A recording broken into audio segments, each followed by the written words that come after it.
تو ارادہ تو یہی ہے کہ تقریباً 1500-2000 جو ہے وہ چکس اپنے لیے روکنے کا ہے۔ ساجد بھائی، اس وقت جو ڈے اولڈ چوزا ہے ان کا کیا ریٹ چل رہا ہے؟ 120 کے راؤنڈ اباؤٹ دے رہے ہیں، باقی سیزن میں جو ہے وہ 150 تک ہم لوگ دیتے ہیں۔ کوالٹی پہ ڈیپینڈ کرتا ہے، تو کوالٹی جو ہے وہ آپ کو ویڈیو میں نظر آ رہی ہے، تو اسی حساب سے جو ابھی فی الحال یہ ریٹ چل رہا ہے۔ ساجد بھائی، اکثر لوگ جو ہیں 60، 70، 80 تک کا بھی چوزا سیل کر رہے ہیں، تو اس کی کیا وجہ ہے؟ وہ بھی یہی کہتے ہیں کہ ہماری کوالٹی تو اچھی ہے، لیکن پھر ان کا ریٹ کیوں کم ہے؟ دیکھیں نا، ہمارا جو چیز سیل کرنے کا ہماری کوشش ہوتی ہے کسٹمر ہمارے فارم پہ خود آئے۔ جب وہ سب جگہ سے چیز دے کے ہمارے پاس پہنچتا ہے، اس کو خود ہی اندازہ ہو جاتا ہے کہ ہم ریٹ کس چیز کا لے رہے ہیں۔ تو باقی جنہوں کی ہے وہ ان کو اپنی چیز کا پتہ ہوگا، لیکن جو ہمارے پاس چیز ہے ہم اسی حساب سے جو ہے وہ چارج کر رہے ہیں۔ تو کسٹمر کو بھی ہم اسی لیے بلواتے ہیں کہ جب وہ چیز دیکھتا ہے وہ پیسے دے کے جاتا ہے، اس کو پتہ کہ بھی یہ چیز ہے کیا ہے۔ اگر کوئی کسٹمر آپ کے پاس نہ آنا چاہے اور منگوانا چاہے تو اس کا کیا طریقہ ہوگا، یا آپ سب سے پہلے یہی پریفر کرتے ہیں کہ وہ بندہ آئے؟ پریفر تو ہم یہی کرتے ہیں کہ وہ بندہ خود آ جائے، فارم وزٹ کرے، ہمارا بریڈ دیکھے، اگر اس کی تسلی ہوتی ہے، اس کا دل مانتا ہے تو وہ ہم سے چکس پرچیز کرے۔ ادروائز جو ہے نا، اس طرح دونوں طرف جو ہے وہ بندہ لینے والا بھی چیز دیکھ کے لیتا ہے، اور جو چیز دینے والا اس کو بھی پتہ ہوتا ہے کہ یار میں نے یہ چیز دی ہے، دونوں طرف کی جو ہے وہ سیٹسفیکشن ہو تو بہتر ہوتا ہے۔ ادروائز جو بندہ ویڈیو دیکھ کے مطمئن ہو جاتا ہے تو وہ پھر نہیں آ سکتا، کوئی مجبوری ہے، پھر ہم کارگو کروا دیتے ہیں۔ ساجد بھائی، اپنے فارم کی ایگزیکٹ لوکیشن بتا دیں۔ سر، ہمارا فارم جو ہے یہ کچا صادق آباد روڈ، چڑیا گھر کے بیک سائڈ پہ ہے، رحیم یار خان میں۔ اس کے علاوہ آپ اپنا فون نمبر بھی بتا دیں تاکہ جو دوست آپ سے رابطہ کرنا چاہیں وہ آپ سے رابطہ کر لیں۔ جی، فون نمبر میرا ہے 0300 8027 841۔ اس پہ جو ہے وہ جو بھائی بھی کانٹیکٹ کرنا چاہے اس نمبر پہ کر سکتے ہیں۔ تو اگر جو وزٹ کرنا چاہیں یہاں پہ تو وہ بہتر یہ ہے کہ نا ایک دن پہلے کال کر کے ہمیں بتا دیں کہ ہم نے وزٹ کرنا ہے، کوئی ٹائم کی ایڈجسٹمنٹ کر کے تو وہ وزٹ کر سکتے ہیں، وزٹ کروائیں گے انشاءاللہ انہیں۔ ساجد بھائی، یہ جو آپ کے پاس چوزے ہیں اور یہ آپ جو ڈیمانڈز وغیرہ بتا رہے ہیں، تو اس کا مستقبل آپ کیا دیکھ رہے ہیں؟ کیونکہ اکثر لوگ جو ہیں وہ کہہ رہے ہیں کہ آسٹریلیا فلاپ ہو گئی ہے، فیل ہو گئی ہے، اس بارے میں آپ کیا کہنا چاہیں گے؟ اس طرح ہے کہ یہ پچھلے تقریباً 3 سال سے تو میں بھی سن رہا ہوں کہ فلاپ ہو گئی ہے، باقی کاروبار میں اونچ نیچ ہوتی رہتی ہے۔ تو اللہ کا کرم ہے کہ ابھی تک 3 سالوں میں اگر سنتے ہیں نا تو ابھی تک نہیں ہوئی، اور امید ہے کہ ان فیوچر جو ہے وہ انشاءاللہ نہیں ہوگی، اچھا کاروبار ملے گا انشاءاللہ لوگوں کو۔ جو ابھی تک کے ریٹ ہیں لوگوں کی بریڈز کے، اکثر کے ریٹ ڈاؤن ہو رہے ہیں، تو اس کی کیا وجوہات ہیں؟ کیا وہ تھک گئے ہیں یا موسمی تبدیلیاں وغیرہ ہیں؟ اس میں دونوں چیزیں ہی ہیں، لوگ تھک بھی گئے ہیں اور جو نیا فارمر ہے وہ بس تھوڑا گھبرا گیا ہے۔ پہلے بھی میں نے کہا کہ کاروبار میں تھوڑی بہت جو ہے اونچ نیچ ہوتی رہتی ہے، تو اب وہ نیا فارمر تو کہتا ہے کہ آج میں نے چیز ڈالی اور کل مجھے جو ہے وہ اس کا پروفٹ مل جائے، اس طرح نہیں ہوتا۔ کوئی بھی چیز ہے وہ ٹائم اور صبر کے ساتھ جو ہے نا وہ آپ کو اس کا کوئی پھل ملتا ہے۔ تو جو تو پرانے فارمر ہیں ان کو تو اس چیز کا پتہ ہے، وہ اس چیز کو جو ہے وہ نہیں اتنا ٹینشن لیتے، لیکن جو نیا فارمر ہے وہ گھبرا جاتا ہے۔ وہ پھر یہ ہے کہ انہوں نے اگر بالفرض کوئی بریڈ لی ہے، اگر بریڈر لیے ہیں انہوں نے، وہ پھر 4 دن دیکھتا ہے کہ نہیں یار ابھی کوئی اس کے کوئی کانٹیکٹس نہیں ہے، اس نے پراپر اس پہ ورک نہیں کیا، تو اس لیے وہ گھبرا جاتا ہے۔ وہ پھر اس کی کوشش ہوتی ہے اونے پونے جتنا نکلتا ہے داموں پہ وہ نکال دے، تو اسی وجہ سے ریٹ جو ہے نا اپ ڈاؤن ہوتا ہے نئے فارمر کی وجہ سے۔ باقی اتنا کوئی مسئلہ نہیں ہے، باقی انشاءاللہ ریٹ اس کا اب دوبارہ جو ہے وہ اوپر جا رہا ہے اور لوگ اس طرف آ رہے ہیں۔ ہمیں یہ بتائیے گا کہ ایک عام فارمر ہے، اسے اپنی بریڈ، اپنے چوزے سیل کرنے میں کیوں مشکلات درکار ہوتی ہیں؟ ایسی کون سی غلطیاں ہیں جو وہ کرتا ہے جس کی وجہ سے اسے سیل پرچیز میں ٹینشن آتی ہے؟ سر، اس طرح ہے کہ عموماً لوگ کیا کرتے ہیں کہ ان کی کوشش ہے کہ ہم نا بریڈر لے لیں اور آگے پھر آج بریڈر لیے ہم نے اور اس کے 2 دن بعد جو ہے نا وہ انڈے آنا شروع ہو جائیں اور اس کے ساتھ ہی ہمارے آرڈر لگنا شروع ہو جائیں۔ اس طرح نہیں ہوتا. کوئی بھی کام ہے جب نیا بندہ آئے گا تو اس کو اپنا کانٹیکٹ جو ہے نا وہ بنانے میں تھوڑا ٹائم لگے گا. جب اس کے کانٹیکٹس بن جائیں گے تو وہ پھر اس کو پریشانی نہیں ہوگی. تو اس کا بہتر حل یہی ہے کہ وہ ڈے اولڈ چکس لے, ایک تو ایکسپیرینس گین کرے, اور اس کے بعد وہ پھر وقتاً فوقتاً جو ہے ان کی ویڈیوز وغیرہ سوشل میڈیا پہ جتنے اس کے کانٹیکٹس بن رہے ہیں تو وہاں پہ وہ ڈالتا رہے, ان کو بتاتا رہے کہ بھی یہ اتنے دن کے ہو گئے ہیں. اگر وہ اس چکس سے سیل بھی کرنا چاہ رہا ہے تو ساتھ ساتھ وہ یہ چیزیں کر سکتا ہے وہ. باقی یہ ہے کہ پھر اگر وہ بریڈر اس کے تیار کرے گا تو تب تک وہ ٹائم اتنا ہو گیا ہوگا, لوگوں کو پتہ چل جاتا ہے کہ بھئی اس کے پاس یہ چیز تیار ہو رہی ہے, اب اتنی ہو گئی ہے, اب یہ انڈے دینے لگ گئی ہے. تو جب وہ وقت کے ساتھ ساتھ لوگ اپڈیٹ ہوتے رہیں گے اور کانٹیکٹس اس کے خود بخود ہی بن جائیں گے. تو جیسے ہی وہ اس کی بریڈر تیار ہوں گے, انڈے جو ہے وہ سٹارٹ ہوگا, وہ کسٹمر خود ہی کانٹیکٹ کرے گا ان کے ساتھ. ساجد بھائی نے بہت ہی پیاری بات بتائی ہے سیل پرچیز کے حوالے سے, اور اس طرح سے جب ایک بندہ مسلسل ویڈیوز اپلوڈ کرتا ہے تو لوگ اسے جاننے لگ جاتے ہیں.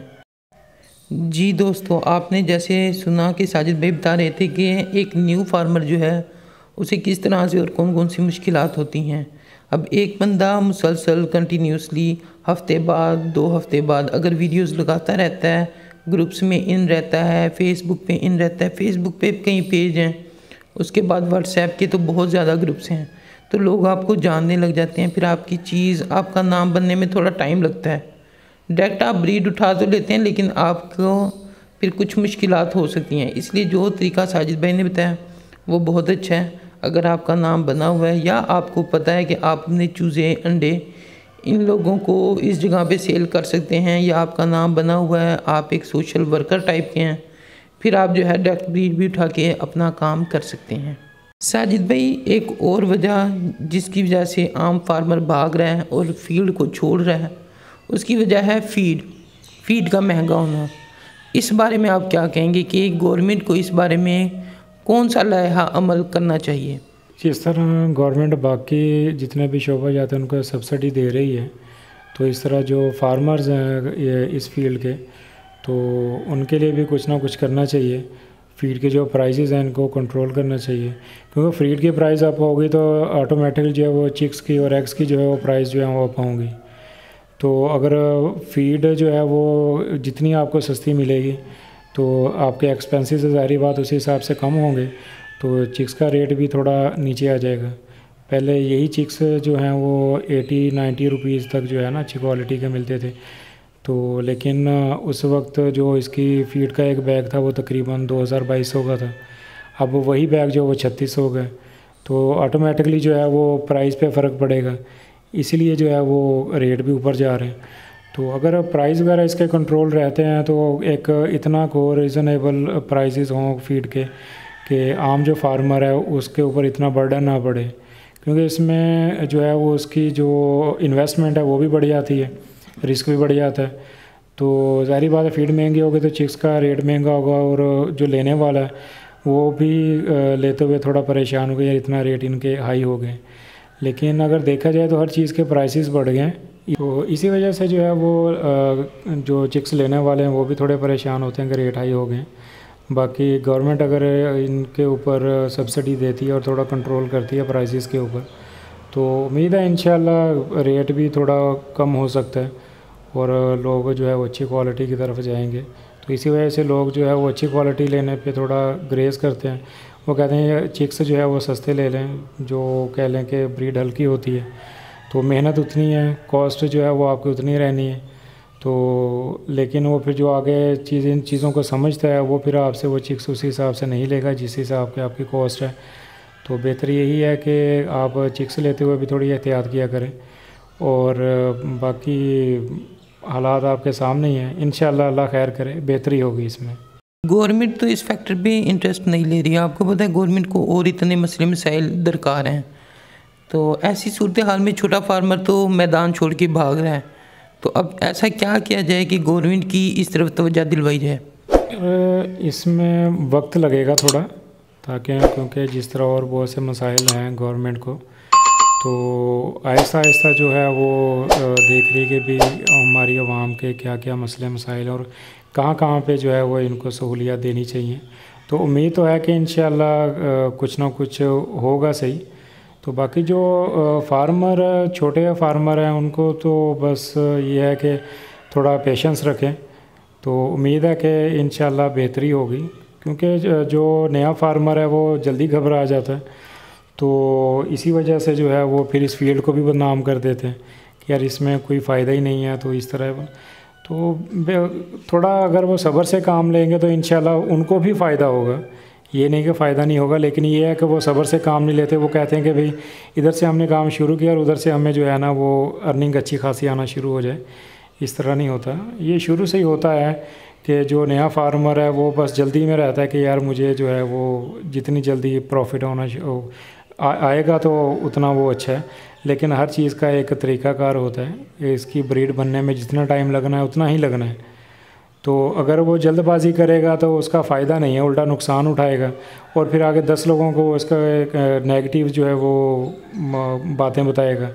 تو بہتر یہ ہے کہ وہ تھوڑا صبر کریں، پیشنس سے کام لیں. انشاءاللہ یہ فیلڈ جو ہے وہ بہترین ہے.